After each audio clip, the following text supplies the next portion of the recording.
Hello friends, આજે આપણે બનાવવાના છીએ એકદમ રેસ્ટોરન્ટ સ્ટાઇલ કાચા કેળાનું શાક, અને એ પણ ખૂબ જ તીખું તમતમતું. અને જો કાચા કેળાનું શાક બનાવવું હોય તો આવી રીતે એકદમ તમતમતું બનાવશો તો ખૂબ જ ટેસ્ટી લાગશે. કેળા છે તે કાચા લેવાના છે અને બહુ સરસ લાગે છે. તો ચાલો આપણે બનાવવાનું શરૂ કરીએ. સૌથી પહેલાં તો મેં અહીંયા 3 કાચા કેળા લઈ લીધા છે. આ જે કાચા કેળા છે તેની છાલ છે તેને આપણે પાતળી એવી ઉખેડી નાખવાની છે. 3 કેળાની છાલ છે તે કાઢી નાખવાની છે, અને છાલ કાઢ્યા પછી આપણે જે કેળા છે તેને નાની નાની આપણે ચિપ્સ જેવું બનાવી નાખવાનું છે. તમે સાઈઝ નાની મોટી રાખી શકો છો, પણ આ રીતે બને એટલું પાતળી એની ચિપ્સ રાખવાની છે, એટલે ચડતા તેને વાર ન લાગે. ત્યારબાદ આપણે ડુંગળી છે, ટમેટું છે, આદુ લસણની પેસ્ટ છે તે બધું સમારી લીધેલું છે. હવે આપણે વઘાર માટેની તૈયાર કરીએ. તો સૌથી પહેલાં તો એક બાઉલ લઈ તેની અંદર આપણે એક મોટો ચમચો જેટલું તેલ નાખી દેવાનું છે. તેલ આવી જાય ત્યારબાદ તેની અંદર આપણે 1 ચમચી જેટલું રાઈ નાખવાનું છે, 1 ચમચી જીરું નાખવાનું છે.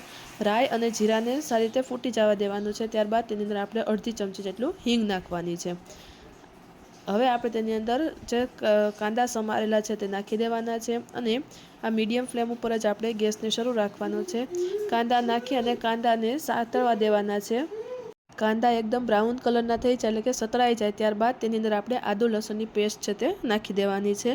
આદુ લસણ અને મરચાંની પેસ્ટ નાખવાની છે. મેં મરચાં છે તે સુરતી તીખું મરચું લીધેલું છે, કારણ કે તે કેળાનું શાક જેટલું તીખું હશે તેટલો વધારે સરસ ટેસ્ટ આવશે. હવે તેને આપણે ચડવા દેવાનું છે. બધું સારી રીતે ચડી જાય ત્યારબાદ તેની અંદર આપણે ટમેટાં છે સમારેલા તે નાખવાના છે. તમે જોઈ શકો છો હવે આ મરચાં છે, ડુંગળી છે તે ચડી ગયું છે. તેની અંદર આપણે એક ટમેટું સુધારેલું છે તે નાખી દેવાનું છે. ફરીવાર સારી રીતે મિક્સ કરવાનું છે.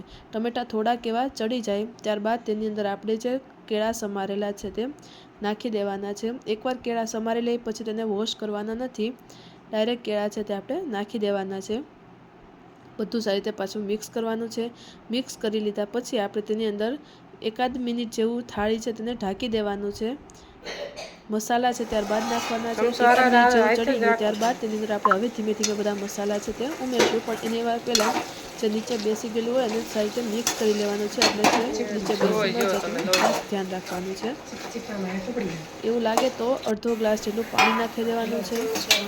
મેં અડધો ગ્લાસ જેટલું પાણી નાખ્યું હતું. થોડુંક જ પાણી નાખવાનું છે, વધારે પડતું પાણી નથી નાખવાનું. કેળાનું શાક છે તે તેલમાં જેટલું બને એટલું સરસ લાગે છે. હવે તેની અંદર આપણે બધા જ મસાલા છે તે ધીમે ધીમે ઉમેરી દઈશું. સૌથી પહેલાં તો સ્વાદ અનુસાર મીઠું નાખી દેવાનું છે. પકડવાની ક્યાં વાત છે, ઈ તો ત્યારબાદ તેની અંદર આપણે અડધી ચમચી જેટલી હળદર નાખવાની છે. હળદર તમે સ્કીપ પણ કરી શકો, પણ હળદર નાખો તો શિયાળામાં વધારે સારું રહે. એ ડીશ ઓલા પણ થાય એમ રેખુપીને હાથ એડો કડાઈ એવી નીચે પ્લેટફોર્મ ઉપર એમાં લાગી ઝાલક ને મારો હાથ આમ જો ને આવ્યું. કેળાના શાકમાં ખાસ એક વસ્તુનું ધ્યાન રાખવાનું કે જેટલું મરચું ચડિયાતું હશે એટલો તેનો ટેસ્ટ સરસ આવશે, કારણ કે આ કેળા કાચા છે એટલે એટલો બધો એનો ગળ્યો ટેસ્ટ પણ નહીં હોય. એટલા માટે આપણે તીખું કરશું તો સરસ ટેસ્ટ આવશે. તમે જોઈ શકો છો કેળા જે ધીમે ધીમે પડવા લાગ્યા છે. આની રીતે તમે પ્રેસ કરશો તો તે થોડા એવા ચડી ગયા આપણને દેખાશે. ફરીવાર થાળી ઢાંકી દેવાની છે, તેને ચડવા દેવાનું. ત્યારબાદ તેની અંદર આપણે મરચું છે તે પાવડર નાખવાનું છે. તો મેં અહીં 3 ચમચી મરચાંના પાવડર નાખી દીધેલી છે. ત્યારબાદ ખાંડેલું જીરું નાખવાનું છે. ધનિયા પાવડર. જ્યારે આ મસાલા નાખીએ છીએ ત્યારે આપણે ગેસની ફ્લેમ છે તે સ્લો કરી નાખવાની છે. સ્લો ગેસની ફ્લેમ પર જ આ બધું મસાલા છે આપણે નાખવાના, એટલે નીચે બેસે નહીં. ત્યારબાદ તેની અંદર આપણે ગરમ મસાલા પાવડર છે તે નાખી દેવાનો છે.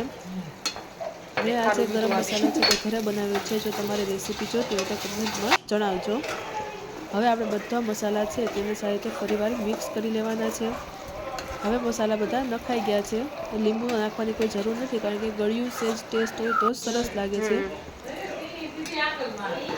જો કેળા બહુ કાચા હોય તો ખાંડ નાખવું તો નાખી શકો છો, બાકી સ્કીપ પણ કરી શકો છો. હવે આપણું શાક તૈયાર થઈ ગયું છે. તમે જોઈ શકો છો એકદમ રેસ્ટોરન્ટ સ્ટાઇલ ચટાકા જેવું આપણું જે કેળાનું શાક છે તે તૈયાર છે. હવે કોથમીર નાખી આપણે ગાર્નિશ કરશું. તો મિત્રો, તમને કેવો લાગે વિડીયો જરૂરથી જણાવજો. Like share